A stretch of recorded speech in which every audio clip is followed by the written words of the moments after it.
പരിശുദ്ധാത്മാവിന്റെയും നാമത്തിൽ അത്യുന്നതങ്ങളിൽ ദൈവത്തിന് സ്തുതി. ഭൂമിയിൽ മനുഷ്യർക്ക് സമാധാനവും പ്രത്യാശയും എപ്പോഴും എന്നേക്കും. സ്വർഗ്ഗസ്ഥനായ ഞങ്ങളുടെ പിതാവേ,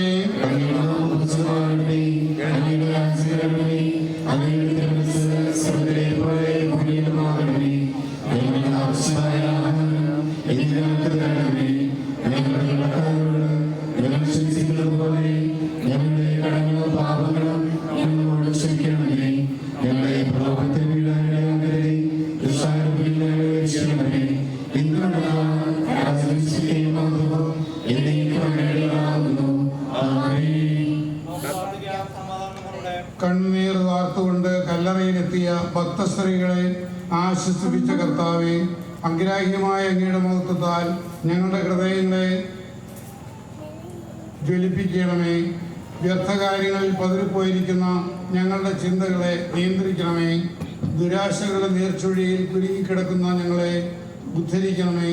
പിതാവും പുത്രനും പരിശുദ്ധാത്മാവുമായ സർവേശ്വര, ആമേൻ.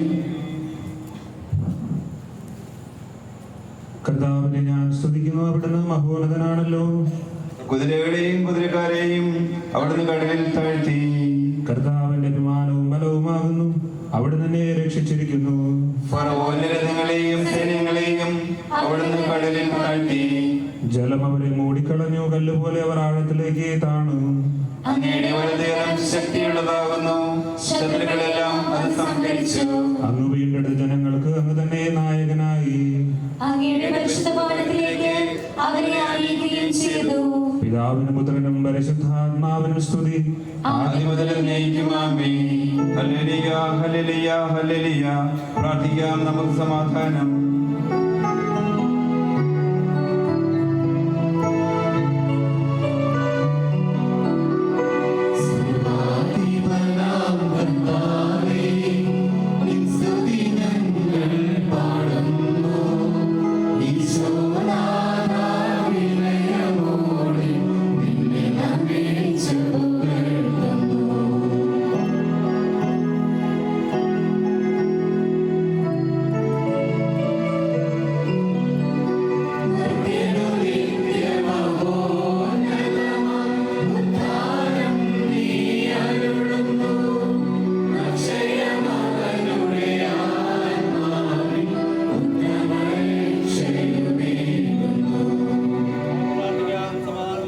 ലോകത്തിന്റെ പാപങ്ങൾക്ക് പരിഹാരം നേടിയവനും ആദത്തിന്റെ അപരാധം അനുഗ്രഹമായി പൂർത്തിയാക്കിയവനുമായ കർത്താവേ, അങ്ങയുടെ ഉത്ഥാനത്താൽ ഞങ്ങളുടെ ജീവിതത്തെ നവീകരിക്കുകയും അങ്ങയുടെ മഹത്വത്തിൽ ഞങ്ങളെ പങ്കാളിയാക്കുകയും ചെയ്യണമേ. സകലത്തിന്റെയും നാഥ എന്നേക്കും.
യെശയ്യാ പ്രവാചകന്റെ പുസ്തകത്തിൽ നിന്നുള്ള വായന 60-ാം അധ്യായം 1 മുതൽ 7 വരെയുള്ള തിരുവചനങ്ങൾ.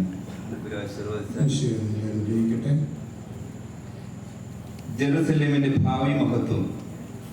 ഉണർന്ന് പ്രശോഭിക്കുക, നിന്റെ പ്രകാശം വന്നു ചേർന്നിരിക്കുന്നു. കർത്താവിന്റെ മഹത്വം നിന്റെ മേൽ ഉദിച്ചിരിക്കുന്നു.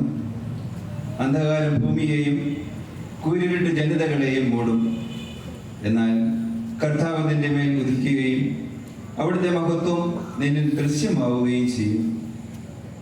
ജനതകൾ നിന്റെ പ്രകാശത്തിലേക്കും രാജാക്കന്മാർ നിന്റെ ഉദയശോഭയിലേക്കും വരും. കണ്ണുകൾ ഉയർത്തി ചുറ്റും നോക്കി കാണുക.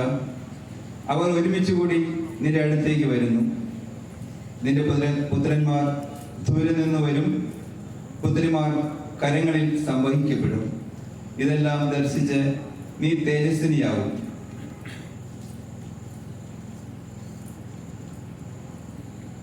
സമുദ്രത്തിലെ സമ്പത്ത് നിന്റെ അടുക്കൽ കൊണ്ടുവരികയും ജനങ്ങളുടെ ധനം നിനക്ക് ലഭിക്കുകയും ചെയ്യുമ്പോൾ നിന്റെ ഹൃദയം ആനന്ദപുളകിതമാകും. ഒട്ടകങ്ങളുടെ ഒരു പറ്റം മിദിയാനിലെയും എഫായിലെയും ഒട്ടകക്കൂറ്റന്മാരുടെ കൂട്ടം നിന്നെ മറയ്ക്കും. ഷോബായിൽ നിന്നുള്ളവരും വരും. അവർ സ്വർണവും സുഗന്ധദ്രവ്യങ്ങളും കൊണ്ടുവരികയും കർത്താവിന്റെ കീർത്തനം ആലപിക്കുകയും ചെയ്യും. കേദാറിലെ ആട്ടിൻപറ്റങ്ങളെ നിന്റെ അടുക്കൽ കൊണ്ടുവരും. നബയാത്തിലെ മുട്ടാടുകളെ നിനക്ക് ലഭിക്കും. സ്വീകാര്യമാം വിധം അവ എൻ്റെ ബലിപീഠത്തിൽ വരും. എൻ്റെ ശ്രേഷ്ഠമായ ആലയത്തെ ഞാൻ മഹത്വപ്പെടുത്തും.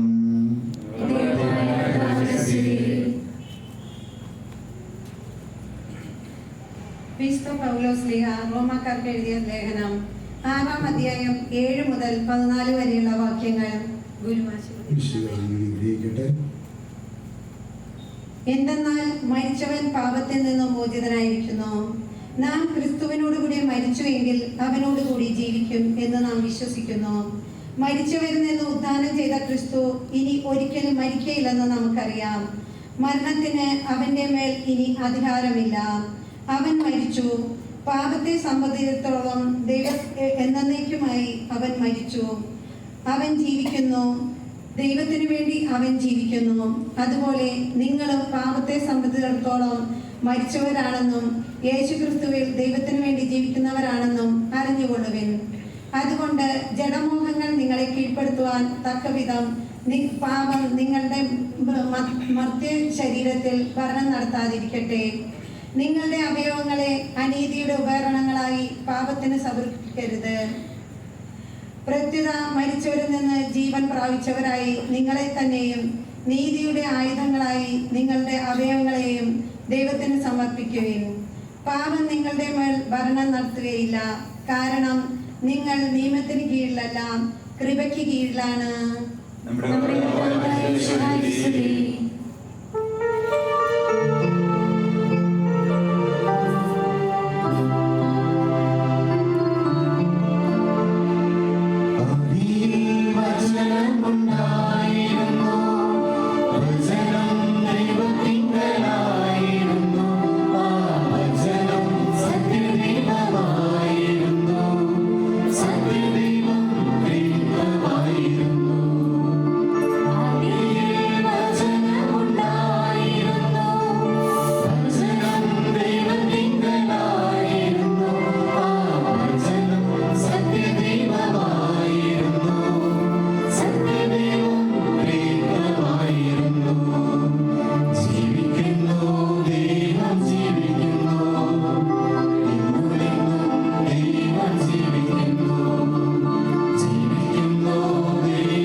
സമാധാനം നിങ്ങളോടുകൂടെ. വിശുദ്ധ മത്തായി അറിയിച്ച നമ്മുടെ കർത്താവ് ഈശോ മിശിഹായുടെ സുവിശേഷം 28-ാം അധ്യായം 1 മുതൽ 6 വരെ വാക്യങ്ങൾ. സാബത്ത് ദിവസം കഴിഞ്ഞു. ഞായറാഴ്ച വെളുപ്പാൻ കാലമായി. മഗ്ദലന മറിയവും യാക്കോബിന്റെയും യൗസേപ്പിന്റെയും അമ്മയായ മറിയവും കൂടി കല്ലറ കാണുവാൻ പോയി. പെട്ടെന്ന് ഒരു ഭൂമി കുലുക്കമുണ്ടായി. സ്വർഗത്തിൽ നിന്ന് ഒരു മാലാഖ ഇറങ്ങി വന്ന് കല്ലുരുട്ടി മാറ്റി അതിന്മേൽ കയറിയിരുന്നു. വസ്ത്രങ്ങൾ മഞ്ഞുപോലെ വെളുത്തിരുന്നു. കാവൽക്കാർ ഭയന്ന് വിറച്ച് മരിച്ചവരെ പോലെയായി.